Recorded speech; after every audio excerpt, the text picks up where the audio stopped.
I made a couple balls of dirt, a mesh,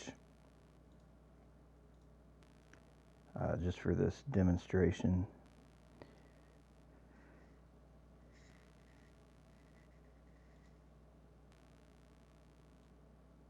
As you can see here,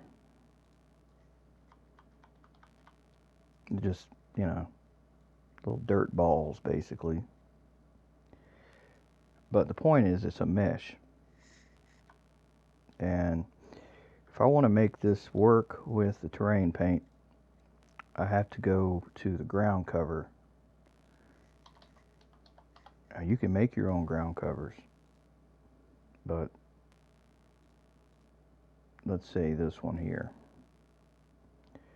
Or not that one, that one's terrible. Where's the one I just made? I just made one recently. Let's just make one. That'd be the easiest thing to do. Let's make a ground cover. So we'll create an object, make a ground cover, left click, and you'll normally see the default grass for the game, which this is a level I've been working on, and I done messed it up as far as what textures are available to me, but that's no matter. I've already made other grasses that I can replace it with. Now the problem is you don't see this change. Even when you assign a new material, you're not going to see the change until you close the game. We got to save the game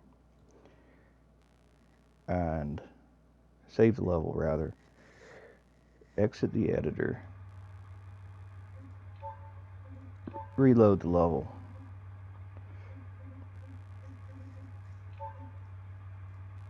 Now that grass will appear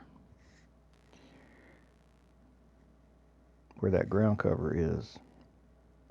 Well, if it don't crash on me,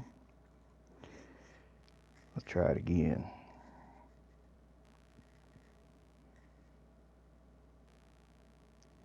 Basically, think of every terrain paint, the names for it, say wild grass, for example. You basically are going to tell the new ground cover, like this grass I just made, where you want to grow based on, see, here it is here, based on the terrain paint. So like go into the editor, your terrain tools, your terrain painter, and you see you got all these different ones. Now by default, this thing will, no matter what you paint, it's going to appear on it. So let's go back to this ground model we just made, and you'll see here in the inspector window, and if you don't have the inspector window, it is here in inspector. And if your scene tree isn't open, that is also in here, scene tree. Also, your material editor is in here, and your asset browser. These are the main things you use in the editor. So with this ground cover selected, this is the max number of elements. I'm just going to put 400,000, and you can see better what we're dealing with here. Now go to types, and underneath this 0, this is where you're going to put in the particular terrain paint that you want this to only apply to, or you can put multiple. Say I want to put it on snow, which this is the terrain paint that I made a while back. What I'll do here is type in with proper caps snow. Now this won't change until I do something like move the grid size, which is like a default at 7. In case you move it and forget what it was, that's the default. But as you can see now, the grass only is appearing on the snow. That's how you would do that as far as what the... Now this is what's called a billboard, meaning it's a 2-dimensional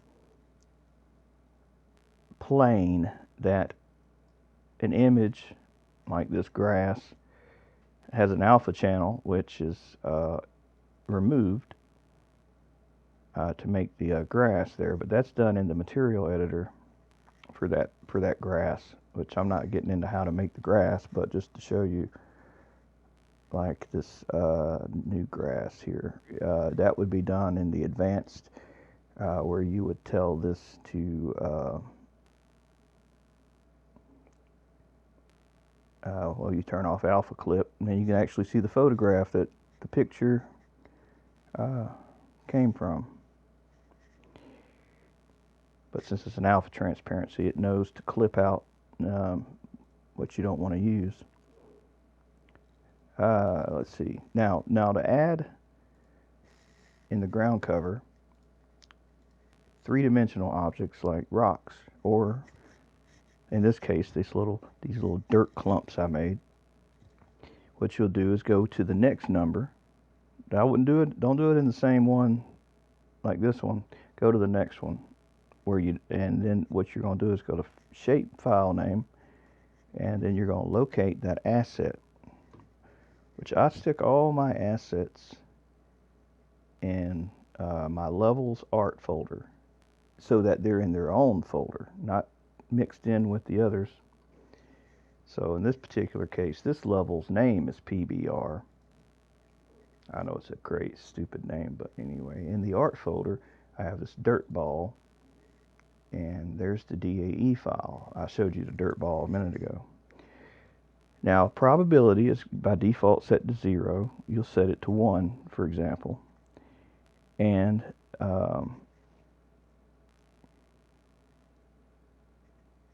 the next thing you'll do is move the grid size to update it, and you'll see now that that dirt ball is drawing. It's killing my performance.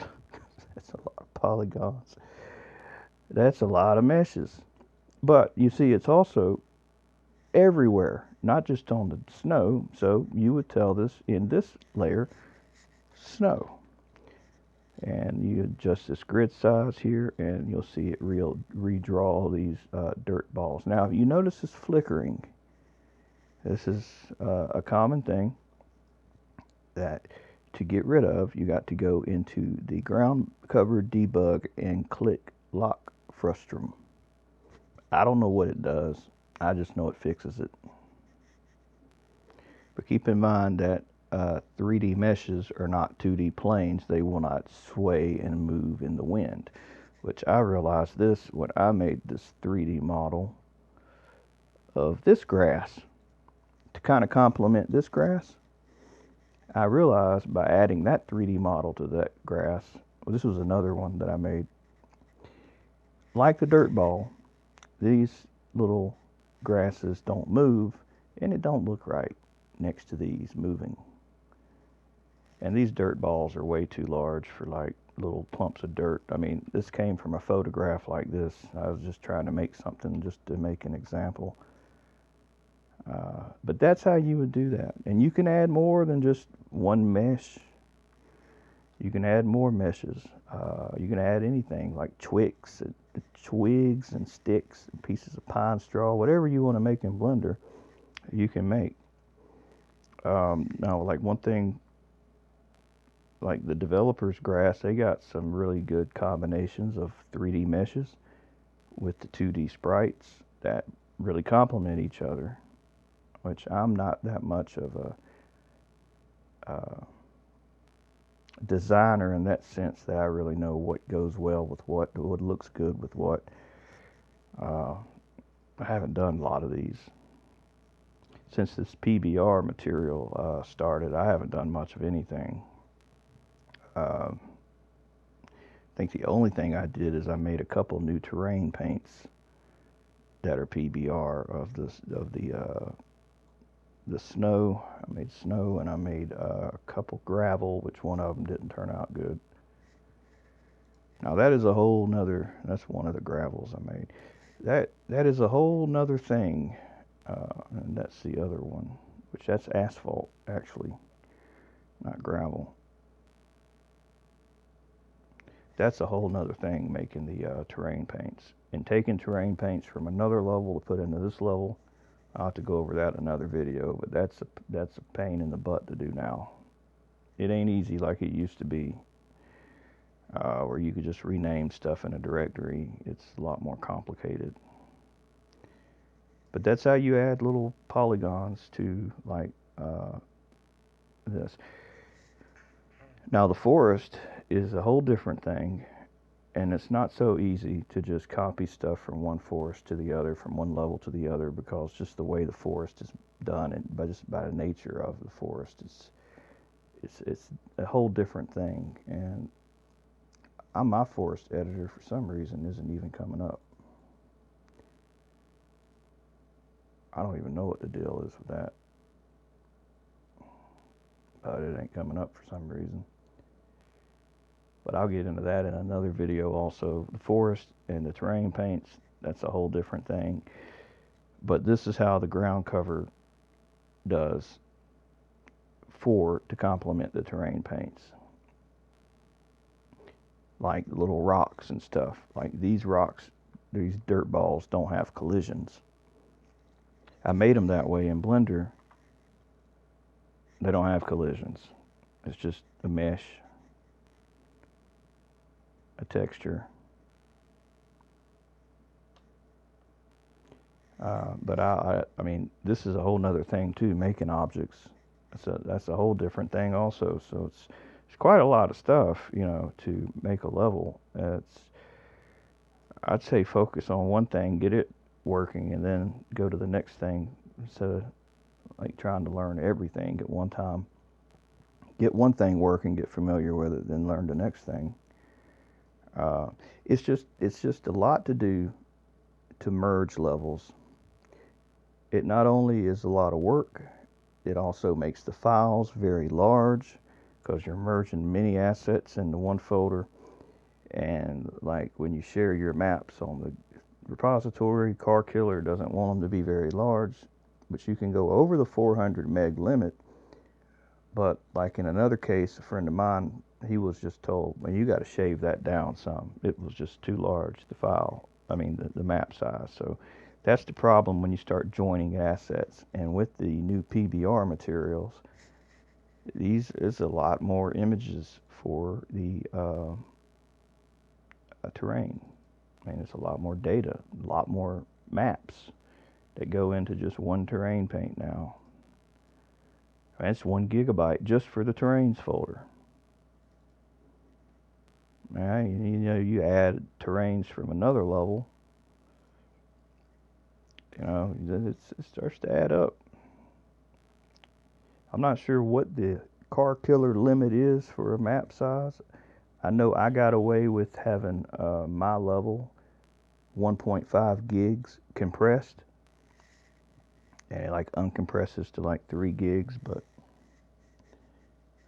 that'd be something you'd have to ask him as far as all that.